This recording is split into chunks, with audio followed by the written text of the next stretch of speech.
Murshidabad food ফেস্টিভ্যালে বাঁশের কাপে চা যা নজর কেড়েছে ক্রেতাদের।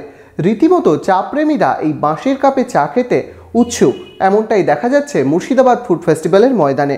সঙ্গে রয়েছে নিত্য নতুন চায়ের ভ্যারাইটি। কি রয়েছে দেখুন বিস্তারিত। পরিবেশ সচেতনতায় ফুড ফেস্টিভ্যালের ময়দানে এ যেন এক অন্য রকমের আবহ।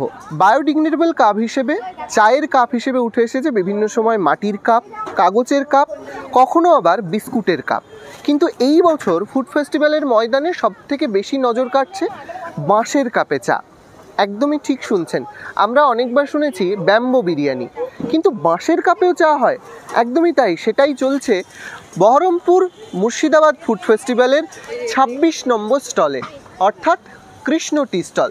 সেখানেই বাঁশের কাপে চা থেকে শুরু করে বিভিন্ন রকমের চা, আর সেই চা খেতে মানুষজন কিন্তু ভিড় জমিয়েছেন ফুড ফেস্টিভ্যালের ময়দানে। বাঁশের কাপে চা এবং তন্দুরি চা, সাথে আবার নাকি ফায়ার টি। এই মুহূর্তে আমাদের সঙ্গে রয়েছেন ফুড ফেস্টিভ্যালে সেই কৃষ্ণ টি স্টলের কর্ণধার কৃষ্ণেন্দুবার। বাঁশের কাপে চা নিয়ে আপনি দাঁড়িয়ে আছেন, এক অভিনবত্ব ব্যাপার, কারণ আপনি প্রত্যেক বছরই নিত্য নতুন কিছু না কিছু করে থাকেন। ফায়ার টি দেখেছি, মাছ চকটি দেখেছি, আরও অনেক রকমের কিছু। এই বছর বাঁশের কাপে কেন? নতুন কিছু তো চাই অবশ্যই, সবাই ফুড ফেস্টিভ্যাল মানে একটু নতুনত্ব, সবাই খেতে আসে।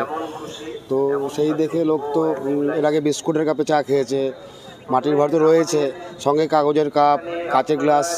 দেখলাম নতুন কিছু করা দরকার, সেই জন্যই। শুধুই কি নতুন কিছু, নাকি পরিবেশ সচেতনতার একটা অন্য রকমের বার্তা দিতে? সেটা তো অবশ্যই, যেগুলো প্লাস্টিক কাপ বা কাগজের কাপে খাওয়া উচিত না, আমরা বারবার খবরে দেখছি। সেই সব দিক থেকে এগিয়ে তাকিয়েও একটু চেঞ্জ করলাম। আর কি স্পেশাল পাওয়া যাচ্ছে এবছর? তাছাড়া আমার কাছে এবছর যেটা নতুন করেছি, মার্শমেলো কফি। আগে কফি ছিল, স্পেশাল কফি ছিল, যেটার উপর নাম লেখা হতো, এবারও আছে। তার সঙ্গে মার্শমেলো কফি, তারপরে ননেল গুড়ের তন্দুরি চা, 14-15টা আইটেম আছে, নিজেই ভুলে গেছি কোন আইটেম। একদমই, সেই সব কিছুর হদিশ পেতে হলে আপনার এখানে আসতেই হবে। যারা এখানে আসছেন তারা তো অবশ্যই বাঁশের চায়ের চাহিদা রয়েছে, সেটা জানতে পারছি। সেই জানতেই দেখছিলাম দুই খুদে বন্ধু আমাদের সাথে রয়েছে। খুদে নয় যদিও। আমি জানতে চাইবো কেমন লাগলো, তোমরাও তো বাঁশের চা খাচ্ছিলে, কেমন লাগলো বাঁশের কাপে চা?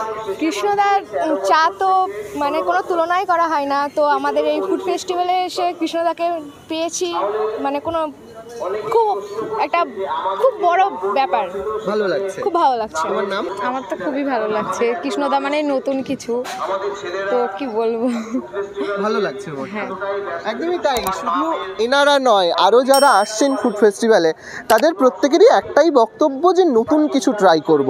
ফুড ফেস্টিভ্যালে নিত্য নতুন খাবারের আইটেম তো রয়েইছে, তার সাথে কৃষ্ণ টি স্টল স্পেশালি এই বাঁশের কাপে চা এবং আরও অন্যান্য বিভিন্ন আইটেম দিয়ে কিন্তু নজর কেড়েছে।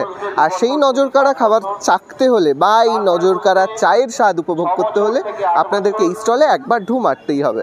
বহরমপুর থেকে Shubhraj Sarkar, Vedant Chattopadhyay, imagine community media, Murshidabad.